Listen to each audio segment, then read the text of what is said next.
Give me a D and a G. It's the Dawg and Gus show. It's the Dawg and Gus show. Hey, dog, your beard's looking flickin' great, my man. Thanks, Gus. I've been using the Bush Beard Wash. The what now? At Bush Beard, they know that every man with a beard is a unique beardo. And that's why they offer a wide range of products to cater to every beard's needs. Whether you have a long and luscious mane or prefer to keep it short and sharp, their products will help you achieve that perfect look. From the nourishing beard oil and balm to the refreshing beard wash, their products are made with all-natural local ingredients to keep that beard healthy, soft, and lustrous. The beard comb and brush are designed to detangle and shape your beard, making sure you always look your best. At Bush Beard, they're dedicated to providing the best possible grooming experience for all the beardos out there. So why settle for an average beard when you can have a glorious, well-groomed one? Try Bush Beard products today and unleash the full potential of your beard. Be sure to use Dawg and Gus 10 and get 10% off your order. Bush Beard, the small town brand with the big old Canadian heart. Welcome to the Dawg and Gus show. You're waiting for more, and there's no more right now. I know, I want some more. Well, let's get some more. I'll work on that. What do we got going on today, bud? We're going to talk with Miss Dawn Sev. Hi, Dawn. Hello, gentlemen. Thank you for joining us. Thanks. It's a pleasure to be here. Well, it's exciting to have you. Yeah, I saw Dawn doing a little promo for her new album with Ian from Compact Disc. I'm like, hey, we need to have a chat with her. Yes. And we already had met before, and we totally forgot about it. Well, yeah, that's you. No, it's your fault. Okay, It's your fault. Yeah. What's the connection with Ian Boyd? You know, Ian is, I mean, obviously he's a record store owner, so that makes him cool to start off with. And Correct. when I started recording and started making music, I just wandered in one day because I was actually looking for a different album, for a couple of albums. And we got talking because Ian's very loquacious and he loves to talk to people. And I asked him at the time, it's like, do you stock stuff from local artists? He's like, yeah, of course. And then he was pointing out all the stuff that he had from Kelly Lee Evans and Good to Go and Area Resident and groups like that. So when I decided to put out music officially and, start selling it on CDs, the first person I thought of was Ian. It's like, got to talk to Ian. Yeah, good call, because he's well-connected and, like you said, very loquacious. Yeah. He loves a good chat. Yeah, he's a chatty guy. Yeah, I'm a big fan of his, actually. He's helped me in other ways too. What was your first experience with music? So I'd always really loved music. And as a kid, I always wanted to play it. So of course there's the thing where it's like you're in grade 3 and they give you recorders and you're in grade 4 and then you have to do some sort of choral exercise. So I always really enjoyed it. I always enjoyed music and I enjoyed performing. And then when I was about 10 or 11, that's when punk really started coming to Canada, punk and really loud music. So back in the days when CFRA was still, marginally cool, I can remember, being able to listening to the 1980 countdown, like year-end countdown on CFRA, and thinking that they had all these great bands. Like they had The Jam with A Town Called Malice, and they had The Clash, Train in Vain, all these great songs. And I kept thinking, I want to do that. But the problem was that I grew up in a really conservative military family. And my dad was one of those guys who always was like, children should be seen and not heard. So I was given an acoustic guitar for my 12th birthday, but I'm left-handed and it was a right-handed guitar. So I had a hell of a time playing it. So I kind of just left the dream until I turned 50 back in 2018. And I was like, you know what? I'm not going to live forever. I'm just going for it. Good for you. Good for you. That's a great answer. Why you didn't feel the Jimi Hendrix feels when you were playing a right-handed guitar left-handed? I couldn't do it. Never even thought of it. Never even thought of turning it upside down, because growing up in a small town like Kempville, everybody would have been playing country, right? So you're playing Crying My Eyes Out Over You, which is just A-D-E-A. And they're like, come on, it's 3 fingers down the middle. How hard can it be? And it was just, my brain was not processing it at all. Fair enough. I mean, Jimi Hendrix just had to do some acid and everything was cool. Mm-hmm. Yeah, but we don't suggest you try that. No, that's not our suggestion. Especially at 12. You might wait till at least your teenage years before you start doing that stuff. Exactly. Yeah, come on. Okay. Doing acid at 12. You know what I was getting at. Yeah, I understand. Jimmy was pretty talented playing the right-handed guitar, left-handed. That's all I'm saying. He's just a show off, is what he was. Yeah, it's true. Yeah. It's true. Show off. Yeah. So it says your style. What would you say if somebody was to ask you what kind of music do you play, Dawn? It's very guitar driven. It is very loud, very kind of raucous kind of stuff. It's like I try to make music that people want to dance along to and scream along to. So if people like bands like Teenage Head, Lowest of the Low, the Ramones, the Runaways, bands like that, Junior Gone Wild, that's the sort of where I sort of end up, framing myself is within those bands where it's just like, it's the guitar, it's the bass, it's some really loud drums, and just go. That's awesome. Where did the idea for 55 come as your EP title? Okay, so this is a bit of an odyssey. Cut me off if I'm rambling. I put out my first EP, Tart, at the end of February of 23. And I'd always heard, through the advice that you get, that if you're going to do shorter releases, you should do them every 6 months, so that you can accumulate a bit of, momentum, build your fan base, things like that. So one of the producers I had worked with on Tart had originally signed up to do it. And then he came back in September 23 after I'd written everything and I had everything prepared. And he's like, I can't do it. I don't have time. I don't want to shortchange the project. So I was like, okay, fine. And it took me the better part of another 7 months to find another producer. Because the whole point of it was I wanted to release it on my 55th birthday in November of last year, because I kept thinking, this would be a great send-off because it's pretty much 7 months after the release of the first one, so we can keep up the momentum and keep everything going. So it kind of turned from being a bit of a celebration, a birthday celebration, to being this like war of attrition where I was going to get this thing no matter what. So that's the story of it. It basically went through 6 producers, landed on the 6th. So I ended up working with Stefan Jurevich, who kicked me records, who was fabulous. And he lives just up the street. So it's really easy to get to his recording studio as well. 2 graphic designers, 3 publicists who all in the end all ended up bailing. So I did all the publicity myself. And it was just, 55 is like this idea of like, we think of that as like a limit because it sounds like a speed limit. But my point was I wanted to flip it on its head and be like, no limits. We're not doing any limits here. We're going to do this no matter what. And that ended up being a lot more true than I thought it was ever going to be. So yeah, so it's out. But I'm still 55. I don't turn 56 for another 2.5 weeks. So I'd still technically like getting it in under the wire. Oh, you are. Yeah. Makes sense. Yeah, we're not going to split hairs on this. You're 55. Yeah, I'm 55. Yeah. I don't care if anyone knows it. Yeah, there you go. I'm lost. I'm just trying to find something to say. I got nothing. No, I'm pretty early to be. Yeah, we're 6 minutes in and I've got no more questions. What are your musical influences other than the ones you mentioned? So I'm really lucky. I actually got into teaching English as a second language fairly early on in life. So I got the chance to move around a lot of different countries teaching and then, learning about the music in those countries. A lot of different kinds of music as well. I started studying flamenco in my 20s. So that idea of like really strong rhythmic beats and everything like lining up on the beats, that's a huge influence.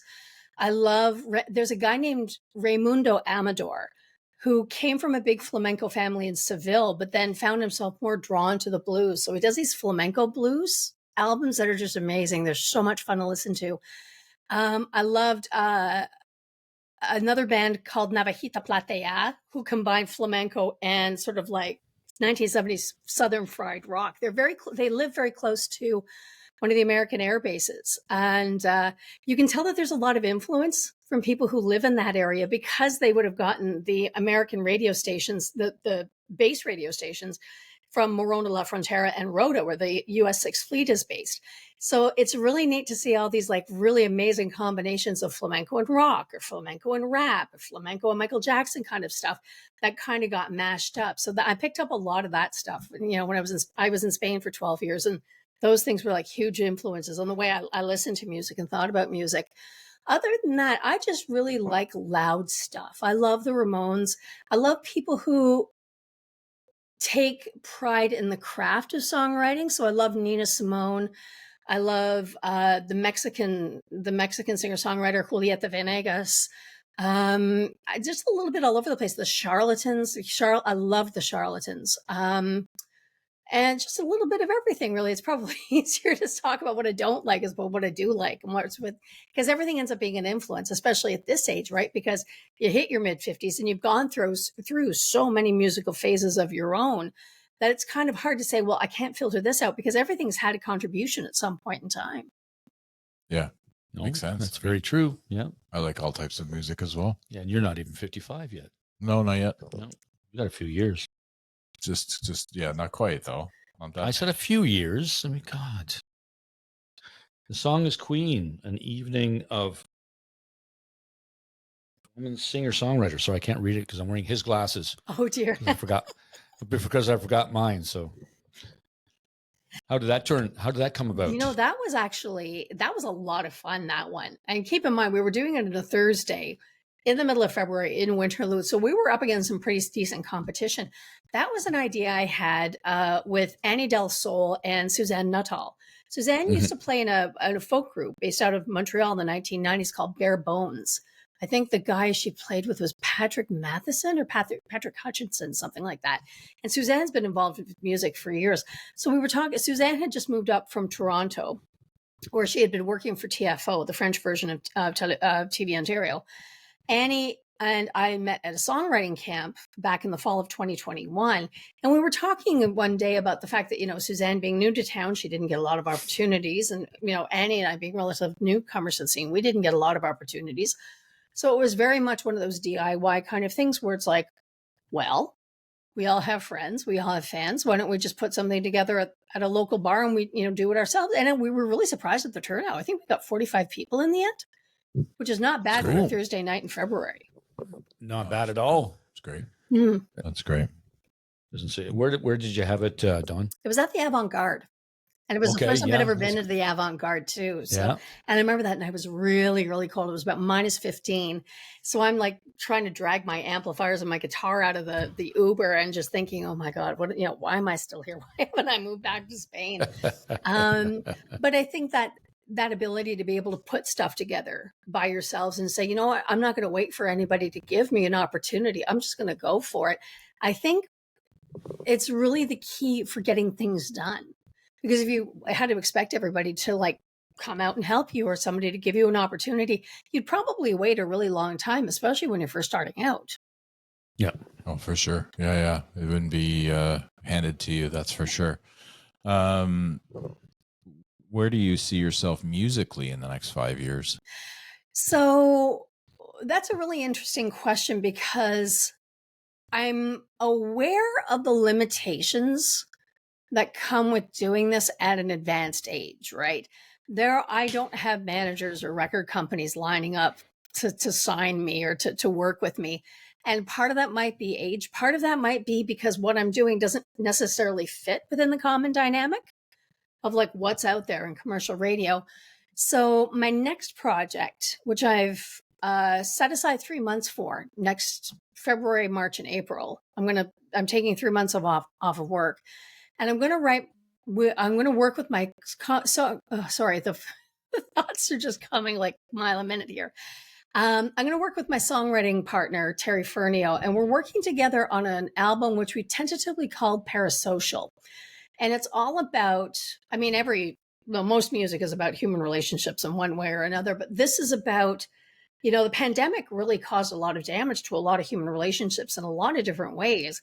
So what we're going to do is the concept that we have is to put together a project where we talk about how do human relationships get back together? What are the obstacles against human relationships kind of recovering from everything that's happened with the pandemic, with everything that happened, the political polarization that we've endured for the last 8 to 12 years. How do we come back together? Because we can't just keep living through our screens and contacting people through our screens. At some point together, we have to come together as human beings because in the end, we're primates. We're social animals. How are we going to negotiate that?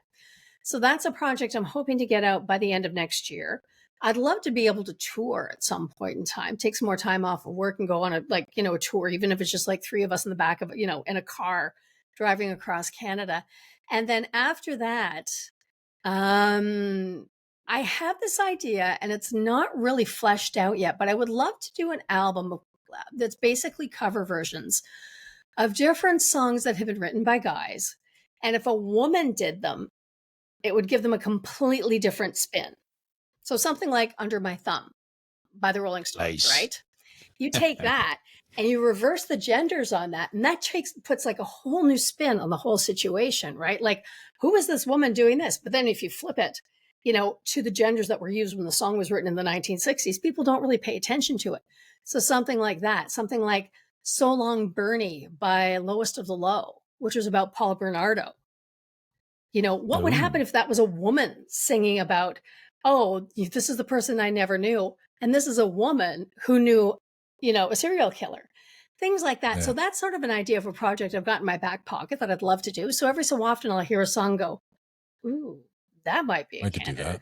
that. Yeah. That would be cool. I could do that. Yeah. And start writing them down. Yeah. Under My Thumb would be great because you could do the Stones version, or you could do the Streetheart version. That's it. And the Streetheart version for guitars is so much more interesting. Right? Yeah, there's so much more of a musical arc with that, especially with Spider's old guitar solo. Like that's a real, that's a real feat, that one. I think that would be the more interesting version to take on. I think so too. Yeah. The only difference with it would be it would be a question of getting permission from the Stones to alter the lyrics, because you can't record a cover version unless you have the express written. You can't change the original lyrics of a cover version unless you have express written consent from the songwriters in the first place. And I don't know that Mick Jagger and, Keith Richards are going to be that big on this idea. I don't know, but it's worth approaching anyway. Certainly, yeah. Let us know. We'll do. You know what? What Mick and Mick and Keith say. Oh, just give them a call on your phone there. No, it's because sounds like Dawn's a go-getter, so I think I would stop her. She certainly is. If we found Mick's number and gave it to her, I'm sure she would call him. Oh, I would. I'd do it just for the laugh of it too. Yeah, seriously. There you go. That would be cool if we had Mick Jagger's phone number. Can you come on the Dawg and Gus show? How do you what would you say inspires you in the day-to-day to kind of write? Everything does. That sounds really pretentious, I know, but everything's a source of ideas somehow. So I have this system that I have going here, and basically I have this stack of course I can't find them now, red Post-its that I use, and I keep a little stack with me of them. I have a ridiculously huge Post-it collection over there. So what I do is I have these little bits of I'll take little bits of red Post-its and take them and put them in my planner and stuff. And then as ideas come to me all the way through the day. So for example, I just went and filed a bunch of them, but here's one here. Don't steal this one, okay? So No. I'm writing it down. Hold on. hang on. I don't know if you can see that, if that's coming out backwards or not. Just ideas like that will come out when it's like I'm grocery shopping, or I'm drying my hair. And I've got a whole book of these over there. Find your moment in the sun. I like that one. Had your moment in the sun and you didn't even tan. I'm not going to say who that's about. But just things like that will come up all the way through the day. So it's always grab the nearest Post-it and go. So what I'll do is when I'm having songwriting sessions with Terry is I'll sit down or I'll transcribe them in a Google Doc and be like, okay, here are the ideas, or here are the lines that I think are the most promising. What do you want to work with? And he'll be like, no, that one's not good. But Planes, oddly enough, from the new EP, Planes was one of those ideas where Terry and I are both big fans of the show Mayday, which is all about air disasters, and how air disasters are never caused by one big thing. The tail doesn't just magically fall off a plane or something like that. It's usually the accumulation of a lot of small things that taken in aggregate will cause huge disasters. And we were talking about that and thinking, that's probably the same thing with relationships too, right? There's very, very few times when a relationship collapses just because of one thing that somebody did. It's usually the compilation of little aggravations or little slights or little insults like that, where somebody's just like, you know what? I'm done. I'm out of here. So that was the thing with Planes. Planes just started from one line, which was planes don't just fall out of the sky. And 15 minutes later, we had the song. We had the lyrics anyway. That's cool. Yeah. Seems like you have a a good partnership with Terry. Is Mhm. Terry also does Terry also work with Lynn Hansen? Is that the He same Terry? does. He does. He works Yeah, with Lynn Hansen. He works with Jessica Pearson in the East Wind. Emma Lamontagne. Emma Lamontagne. A couple of people down in Nashville, I think he also works with. He Busy works with guy. country singer Donnie Parenteau, who's been nominated for a bunch of country awards as well. So Terry's an amazing resource to have Mm-hmm. because Terry's No just doubt, yeah. everywhere, and he knows what's going on. So Yeah, that's definitely a good person to have to talk to and For to sure. lean on certain things, right? absolutely, absolutely. So do you ever call the city of Ottawa and ask to be put on hold so you can listen to your song? Never. I don't. I just never even occurred to me to do it. I tell people that jokingly when I'm playing live that, oh, if you've been on hold, you might have heard this song. But I don't have a lot of patience for like being put on hold, so I haven't actually done it. And I don't know anybody actually who has heard it or has been like, "Hey, I heard your song on the City of Ottawa hold." I think that only goes until the end of the year too. Nice. I'm not sure what they do about that. We spoke with the mayor. I guess we could talk to him about that. Hey, Mark, Mhm. buddy, what's going on with that? Well, look at us. Yeah. Although getting him back on might be a challenge because we to get him on, it was like a barrage of different people. Oh my God, Like, all the hoops we had to jump through and stuff. it was good though. It was Oh, great yeah? to speak with him. He was yeah. a lot of fun. Yeah. Yeah, he was a great guy. When somebody's going to your live show, what can they expect? They can expect a lot of fun. They can expect a lot of storytelling as well, because especially when you're just one person on stage, you've got to keep things going. You got to keep things interesting because nobody's going to pay good money just to sit there and watch one person like play with a guitar, And there are a lot of Yeah. other people who do it better than I do. So I try to incorporate a lot of storytelling. I have one song that wraps up my show that always has a bit of yelling at the end. So it's like audience participation. I try to keep it compact, but fun. I don't want you to walk out of there thinking, God, that should have finished 15 minutes ago. I want you to feel like you've had a whole experience with this idea of where we can take the idea of a solo singer-songwriter as well, because I like singer-songwriters, and I go to see people like Lynn Hansen, Ace and Abby and stuff like that.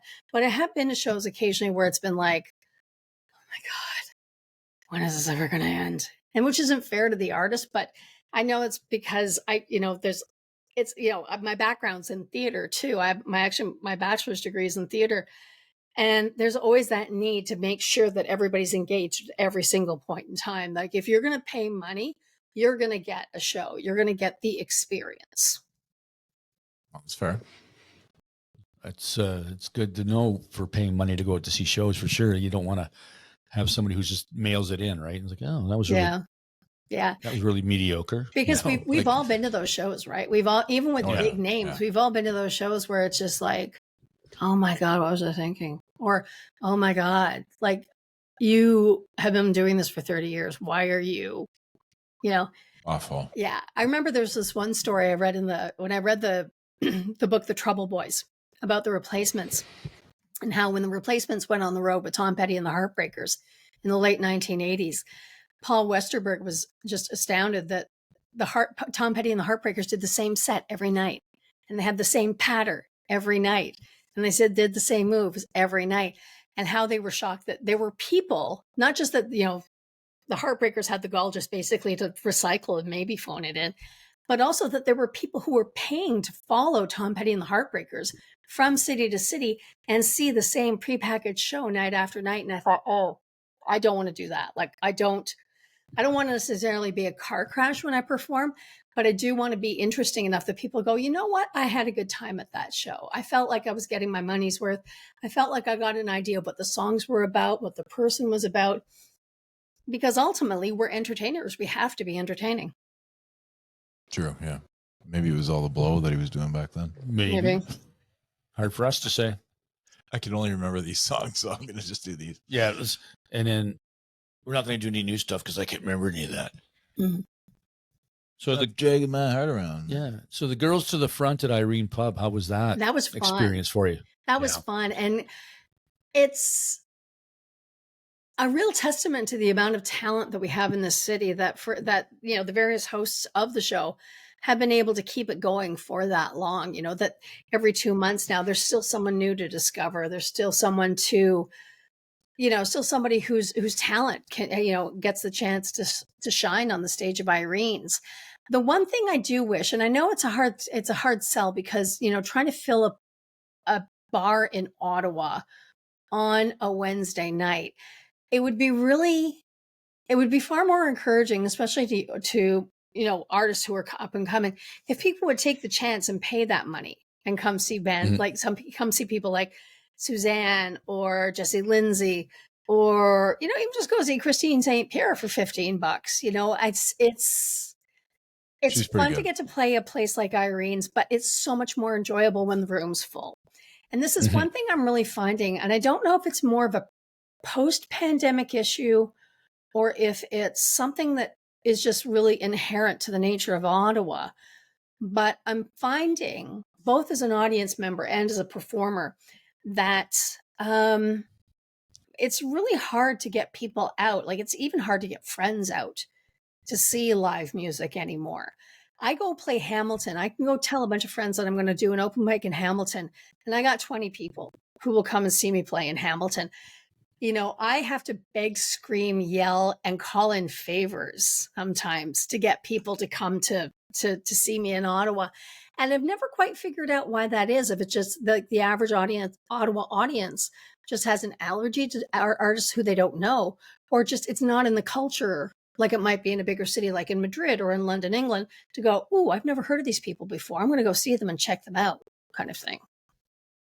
That's very true. Yeah, because my brother-in-law is Danish, and he goes. You've met him, and he goes to any show, like any show. Like you can ask him, "What do you want to see?" We're good. He just a bigger band, obviously, but we saw Rage Against the Machine in Toronto, and he had he likes Whip It and random bands. Anyways, he's an interesting guy, but he was like, "Yeah, I'll go. Why not?" And he was just like, but again, it's like, even for a more local show, he goes out to watch music all the time for people that he's never heard of before. So I think you're very, very right that it's in the culture of Ottawa that we, it is a sleepy town at times.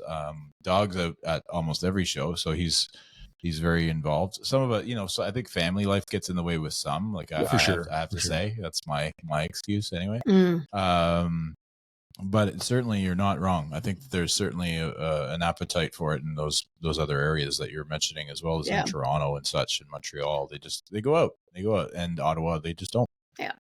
I wonder if too, and this might have been a great question to put to Mark Sutcliffe. How much transit plays a role in this? Because you think about it, bar owners are not going to put on live acts unless they know they can make money at the bar, right? Yep. Patrons aren't going to drive if they think they're going to have a couple of drinks, because nobody wants to get nicked for a DUI. So there's this disconnect, because what do? You either spend $40 on an Uber if you're coming up from Barhaven or coming in from Orleans, or you take your chances on OC Transpo, which is fine if you're going to someplace downtown and it's not the middle of winter, and you're not going to freeze waiting for a bus or for the LRT. We don't make it easier for patrons, and we don't make it easier for musicians either. Like, my setup is small enough that for a lot of more informal things, I can just throw everything in a couple of IKEA bags and then just jump on a bus and go downtown. But then getting home at night, right? If I'm getting off, finishing at like 12:30, it's 15 minutes, 20 minutes waiting for the LRT. Then it's another 20 minutes waiting for the bus. I'm not going to spend what I made on an Uber to get back unless it's like 20 below outside. I'm going to die while I'm waiting for the bus. And it just seems like it could be so much of an easy thing to solve in terms of getting more people out, like reduce the barriers, to cut down on the number of barriers and the types of barriers to get people into bars, help somebody open up a live music venue in Orleans. Well, I mean, you've got Taproom 260, but like, where do you play in Barhaven? Right? Like, are there any live music venues? There's the Hard Crown. But there's some restaurants and stuff. But like Dawn makes a good point. Why can't we have a venue out that way? Like, I'm sure there's a building out there that's not being used for something right now that could be converted into a place where live Yeah. music could be played, right? Yeah. Yeah, and without it being like Well, not just- the two Irish guys that play the same songs over and Yeah, over at yeah, the yeah. Irish pub. Yeah, It's- but they're good songs. Yeah, whatever. Mm. I think that we did bring that up actually with the mayor, and he did say that that's on the planning. I mean, to make the LRT better and make it more efficient and all that. But that's like years away. A very, very a lot of blah, democratic blah, answer blah, too, but by the no way. action, really. Well, he's working on it. Yep. That's what he said. That's what he said. Yep. He inherited a challenge. Let's say that. Okay. He did. And we talked a little bit about it before we went on air too. I was talking to some guys. I was down at the Dominion on Friday night for a show. And they're talking about loading in and loading off and getting grief from the cops and the bylaw. But I heard Saying, about hey, that. we're going to give you a ticket. It's like, how about you give us 10 minutes so that we can unload our stuff to play this venue? Yeah. And don't bother us about this. This is ridiculous. Yeah. Yeah, agreed. Yeah. You know, so we talked a little bit. The mayor, he did mention that, and we call him the nightmare. We're not allowed. I keep No, saying no. he's the nightmare. No, No, because Mark had a name for it. There's an actual title for this individual who's doing like he's going to be our nightmare. yeah, we call him Nightmare. the nightmare. Anyway, but that's all the things that he was supposed to be looking into, like to make it a little bit smoother transition for downtown, for getting to downtown, to doing this, to doing. So we'll see. I mean, We're 1 million people now. So Yeah, there's, seriously. you gotta Mhm. figure it out. Yeah. Figure it out. If you can't get a 30, 40, 50 people in to watch a live show for a local artist, then there's an issue. there's challenge a there. problem for sure. Yeah. We're with you. We're with you. We that's why we do a podcast, because first I love to see myself on tape, and I also really enjoy talking about how we can promote it better in the city, right? And I think that all ideas are good ideas. How do you deal with creative blocks or performance anxiety? I'm lucky enough with a theater background that performance anxiety isn't a huge issue. My anxiety tends to come, especially when it comes to gigs, like what are the things I've forgotten? Who didn't I call? What haven't I brought? Things like that, like small administrative details. With creative blocks, I just kind of walk away from it.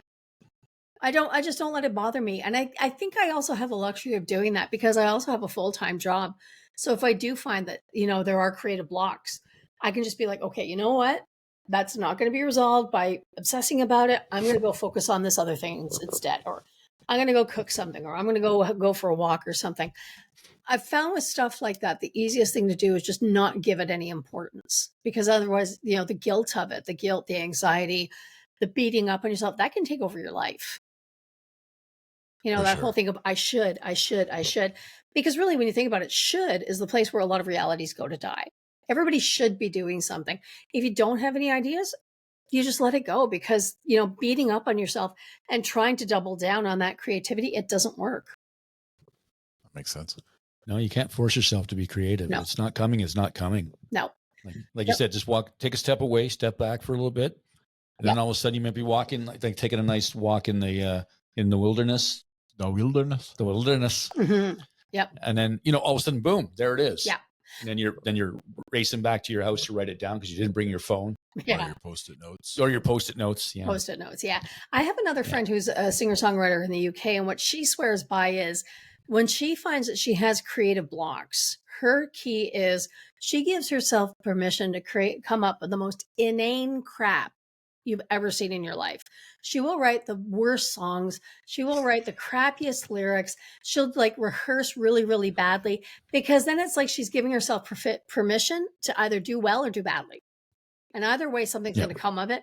Either way, she's made something. And maybe if she goes back to it, 4 or 6 weeks later, and she looks at what she created, she goes, you know what? That actually wasn't so bad at all.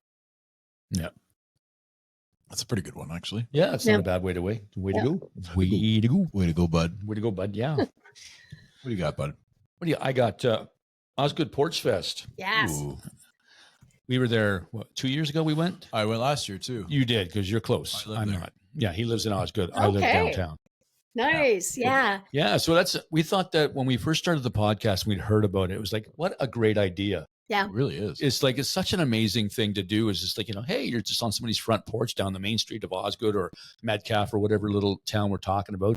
What a great idea. It's a fabulous idea. It would be really great if we had like a festival of porch fests. or like June Yeah. Porch Fest all across the region. You know, have Good that idea, ability to say, because- hey, you know what? Let's just, okay, I'm really going to date myself with this comment, but I remember like growing up in Lakeview in the West End in the early 1970s, every little neighborhood had its little festival, right? So Yes. Lakeview would have their May 24 party, and then Crystal Beach would do fireworks on July 1st, and then somebody else had August Bank Holiday. So there was always like a community kind of thing that was going on. You know, there'd be a drawing competition for the kids at Lakeview Public, and then there'd be a dog. I remember, I think it was 1972 or 1973, they had a dog show. John Diefenbaker came to judge the dog show, things like that. We used to Nice. have a lot of little things like that all the way through Ottawa. And I don't know what happened, but somehow we felt, if it was like, I don't know if it was an issue with insurance or nobody wanted to do it or nobody likes their neighbors anymore. We used to have a lot of stuff like that. We used to have that kind of community initiative that would create things like Osgood Porch Fest. And it would be so nice to see more of that across the Ottawa Carleton area. Agreed. Mhm. Too many government workers. You just get on that, Dawn. You just give us the whole spiel on it. So can you make that happen for next year? You know- It's a bad idea. I love the thought of it, because it is very successful in Osgood. I'll tell you that. And, Oh, yeah. And I suspect that there's many neighborhoods that could do it, and it would solve a problem of not going too far from home to watch live music. Yeah. And Mhm. I believe No. Carlton Place does one as well. Oh, do they? yeah, although I think the little towns. Yeah, the do, littler but- towns should be doing that. Like So- CAF does a bunch of stuff. yeah, by, you like know, seriously, and the rodeos and stuff too, right? And just rodeo. rodeo. Mhm. Yeah. Yeah. We went to the rodeo there, bud. We did. Yeah, I got friends that do the rodeos and stuff too. That's cool. What do you like to do in your free time?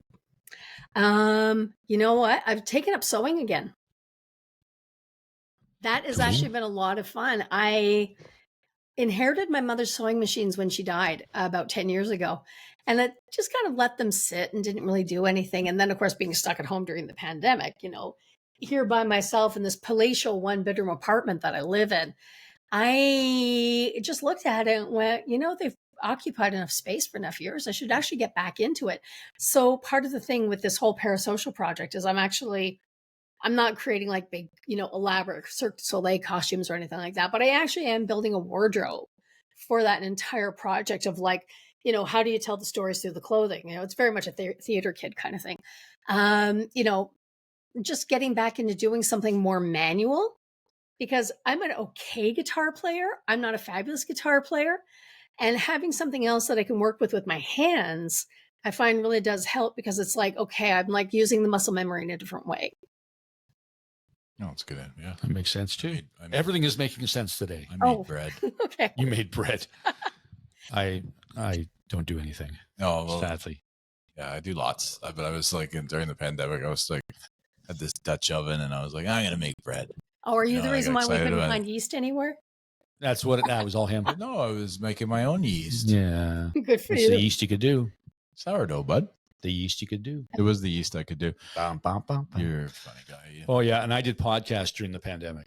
Oh, we did that too. No, I did before we started ours. No, we did ours Yeah, we did ours too. Yeah. during start. Well, we started it. Yeah. But it was a trying time for I would imagine living on your own there. That would be, you kind of go a little stir crazy, especially if you're Yeah. social. Yeah. And the worst part of it was I was actually angling to move back to Spain. I'd actually put literally 3 weeks before the pandemic came down, I made the trek in the middle of a snowstorm over to the Spanish consulate on Stanley Avenue and dropped off all my paperwork. Everything was apostilled. Everything was like, you know, run through global affairs and whatnot. And I thought, well, that's it. I'm moving back. This will be great. And literally 3 weeks later, the pandemic started. So I ended up having to wait the better part of 7.5 months to get the refusal, which was basically an administrative, now, are you crazy right now, lady? You're not coming back. It was just because, you know, of the administrative backups. But, you know, so here I was thinking I was going to move back to Spain at the beginning of the pandemic. I didn't even think about anything with music or whatnot. And at the time I bought, so I don't know if you can see it over there. There's a Fender Telecaster that's just sitting over there. And I bought that in August of 2018. And I'd been sort of like half serious about practicing and learning it. And it really wasn't until November of 2020 that it was like literally one day to the next. I was like, I went to bed. actually, it was the night of the US elections. I remember that. I went to bed. They still hadn't decided what was happening, who had won, blah, blah, blah. I went to bed in a snit and I was just in a mood. And the next day was my birthday. And I woke up the next day and my feet hit the floor and I'm like, you know what? This is as close as I'm ever going to get to that Virginia Woolf ideal of having 500 pounds in a room of one's own to be able to make music. This is as good as it's ever going to get. And that's when I started buckling down and taking it seriously. So I was doing all sorts of guitar lessons, looking at, watching stuff on YouTube and, reading up on songwriting and, taking every free seminar that, the CMRRA or SOCAN or OMIC or any of the organizations had. If they had a free seminar online about it, I was there. I was taking it. I was watching a lot of free online concerts and I was like, you know what? It's never going to get better than this. I'm never going to have better conditions for buckling down and focusing on this than I will during the pandemic. So while there was a huge personal cost in terms of mental health, being alone, on my own for 2.5 years, it was an amazing time for focus. I'm not going to lie about that. I actually did benefit a lot that way. That's good. At least you were proactive, which is the best part of it. Was there anything in particular that inspired you when writing 5 Drinks In? So there's a funny story that I tell with that. When I perform live, the idea actually came. As a bit of background, I've always had issues with anxiety. It's, just anxiety's just always been like a constant companion in my life. And I'm not great about chatting guys up. I'm pretty useless at it. So that's the background of that. The actual song itself came in the summer of 2019. I'd actually gone back to Spain to go do house sittings and do some house sittings for some friends of mine who'd gone to Sweden for 3 months. And I ended up getting there about a week before the Gay Pride parade, festivities in Madrid. And Gay Pride is enormous there. It's 2 million people descend on the city for a weekend. So you can imagine the noise, the pollution, the littering, the whole bit. So the morning after the big parade, I went out to get bread. And the street I was on was in a neighborhood called Malasaña, which tends to be kind of funky and hipsterish. And to get to the bakery where I liked getting bread, I had to go by, I'm not kidding, a sneaker shop, a boutique, another sneaker shop, a small supermarket, an electrical shop, a convent, 2 bars, a sex shop, and then the bakery. Because that's just Madrid.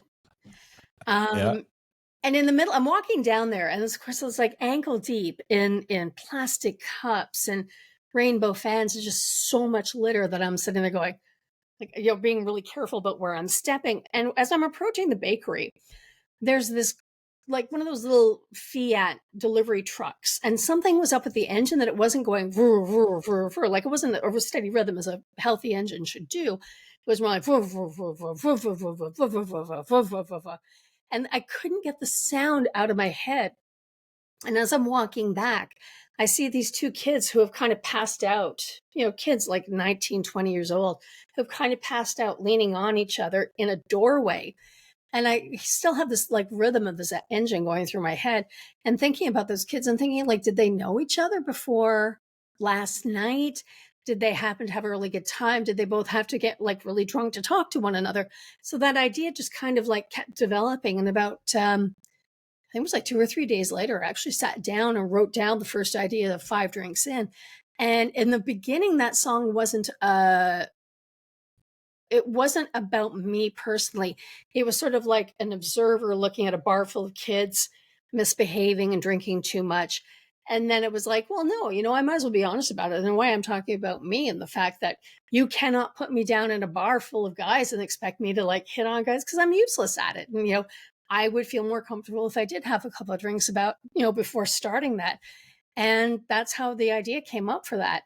So, just constant, renovation of the song, redoing the lyrics, reworking the lyrics. And I think, it was 3 years of working on those lyrics. And that's why I wanted to make that the first single from Tart, because I thought that's the one that's had the most work. That's the one I'm most proud of because I invested so much on so many levels in that song. That was a terrible answer. What do you mean? know. It's really I'm teasing. That was Sorry. that's just such a good.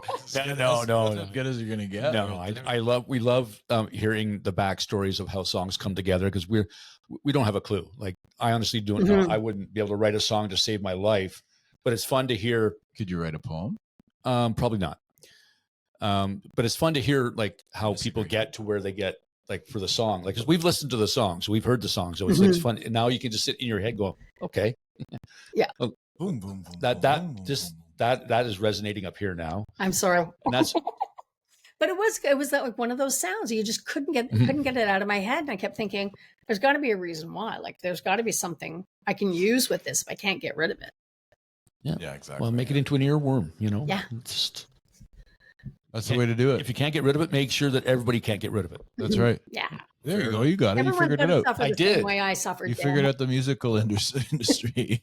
I've just figured out the whole music industry in one moment. Earworm it. And you will win. Earworm it, and away we go. You want me to ask another Yeah, sure, why not? one? May I ask, what is your favorite song by any other artist of all time and why? Oh, that's a hard one because there are so many of them.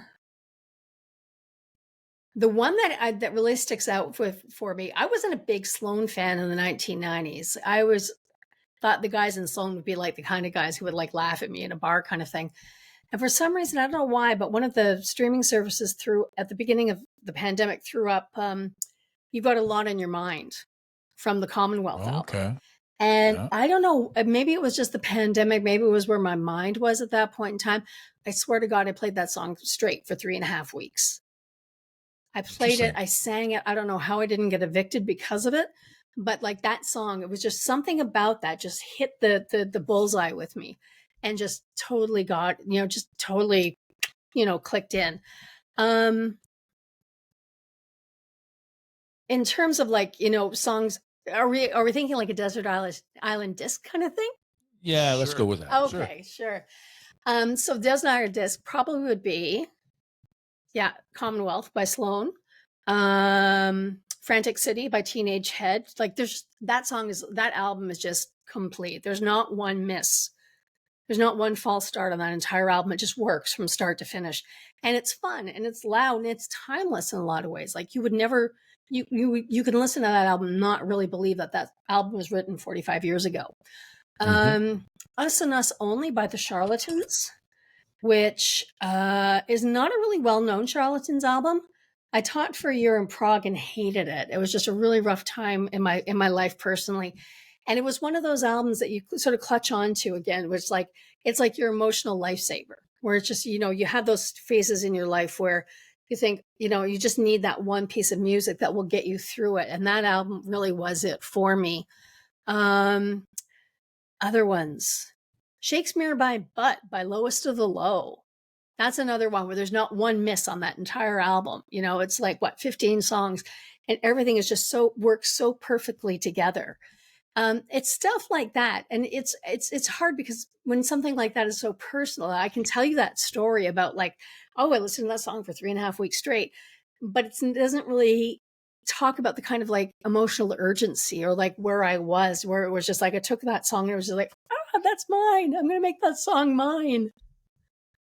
That's nice. Well, it's you kind of like latch at certain points in your life. You latch on to certain songs, right? And it's Mhm. like, it is your song. Yeah. Like there's a reason why I'm listening to this song for the last 3 days on repeat. Yeah. And especially if it's something that you wouldn't go to, mentally or maybe emotionally, even unless it's sort of shown to you, Yeah. which is Mhm. interesting as well. Because I think certainly that's happened to me many times.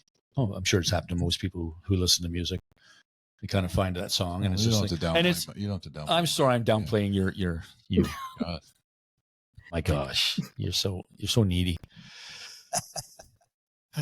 I would say needy. I would say sensitive, maybe. Okay, but and even then, I'm not. Okay. I don't know what's going on. Okay, so needy. So, Dawn, what's the response been to 55 so far? It's Okay, been really okay. positive. I'm still doing the outreach to different radio stations across Canada, especially with the campus and community radio stations. But it has had an amazing reception here in the Ottawa area. It's came in at its first week on the CKCU charts at number 3.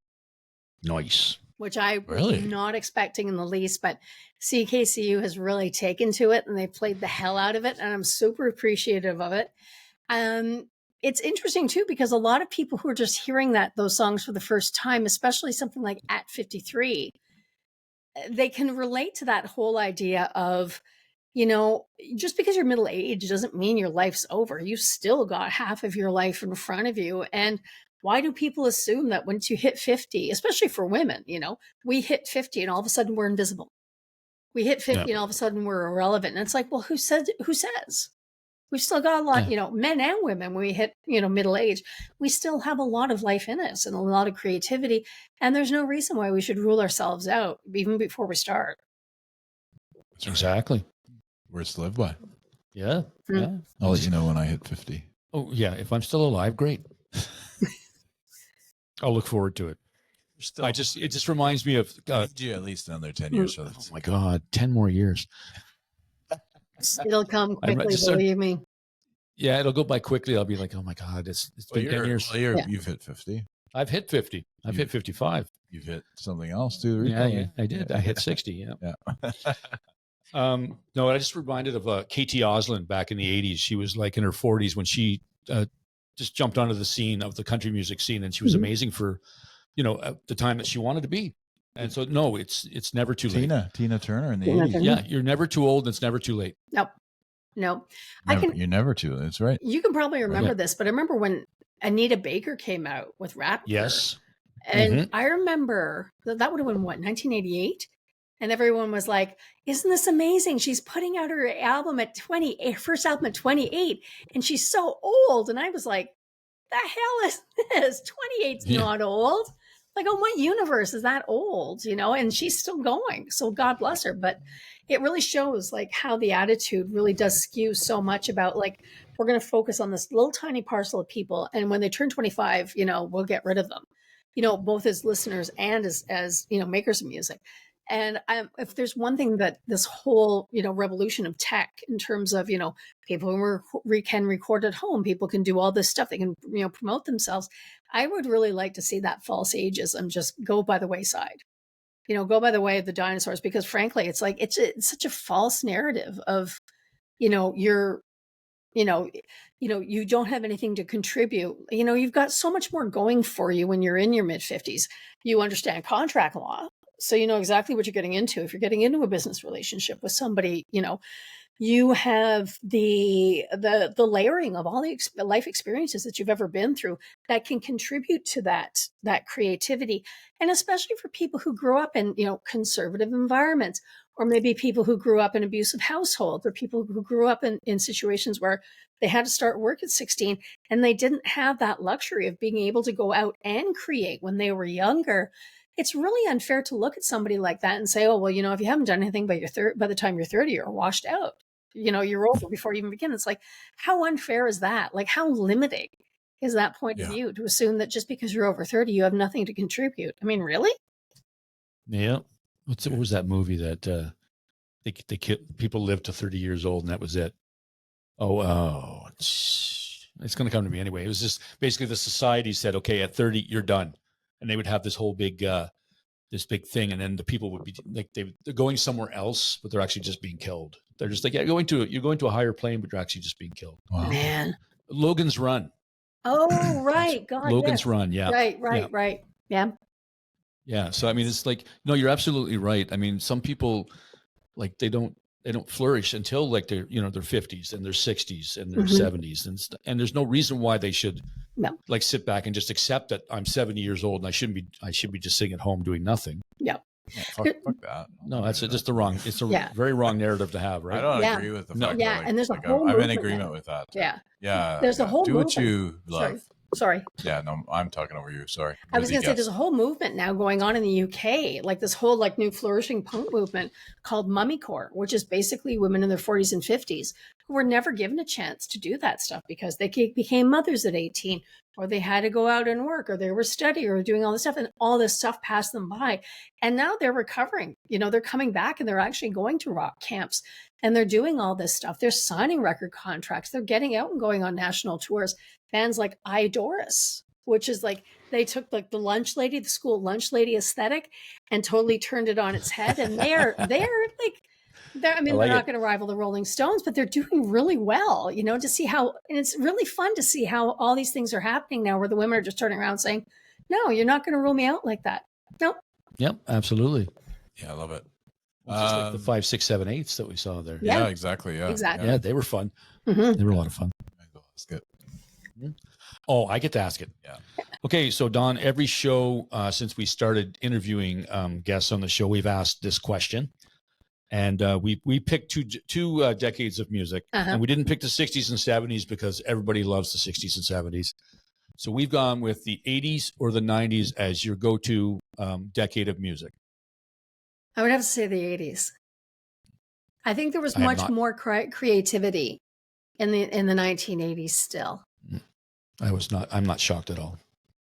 Oh, I mean, No, you're not shocked. Agree to disagree. Yeah. I mean, this when she said, Joan Jett style with Liz. Well, Liz Phair was more. It was 1990s. More nice, yeah. But Joan Jett was not. Yeah. Well, for me, the 90s was creative too. It was. Oh, we're not saying it wasn't creative, Gus. God damn it. Don't take it personally because you lost again. Think of the hip hop, man. Think of the hip hop. What do you think of hip hop, Don? You know, I love the older stuff. I like the stuff going up until about, I'd say like before the East-West beef.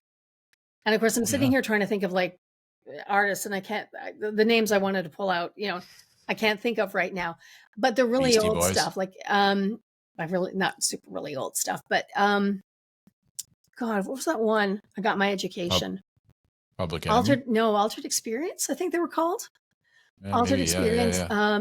Really old LL Cool J, really old KRS-One. I went to, just as a side note, I went to university in the States. I was lucky enough to get a scholarship, a full ride to go to a school in Northern New York. And as it happens, I ended up on a floor where there were a lot of girls from Brooklyn and Queens. And here's this like little farm kid from Eastern Ontario who goes into this university with all these gals who come in, and they're like, literally, these ladies are carrying like remixes in milk crates on both shoulders coming into the dorm the first weekend.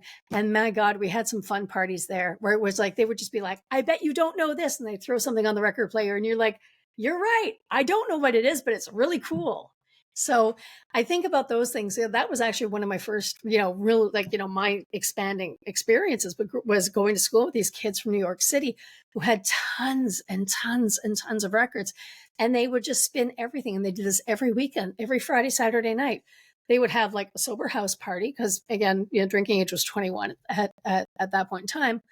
And it was just like all this really cool stuff I had never heard, probably will never hear again.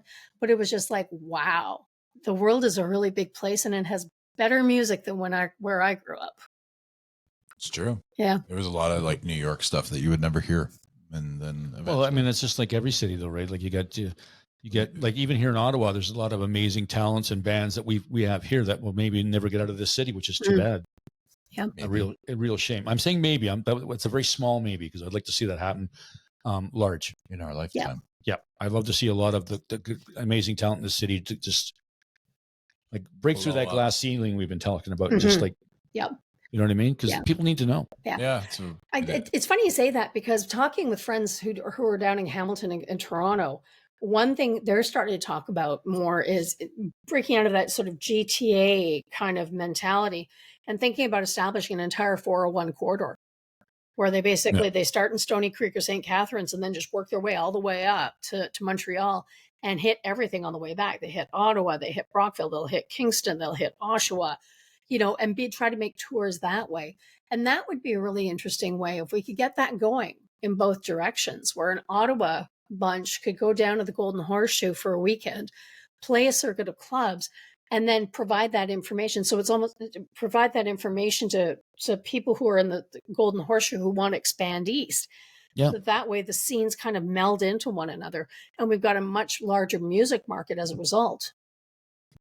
Yeah, that's a great point. We agree. Agreed. I agree with that. Dawn, thank you so much for spending a little bit of time with us today. Hey, it was a pleasure to talk to you.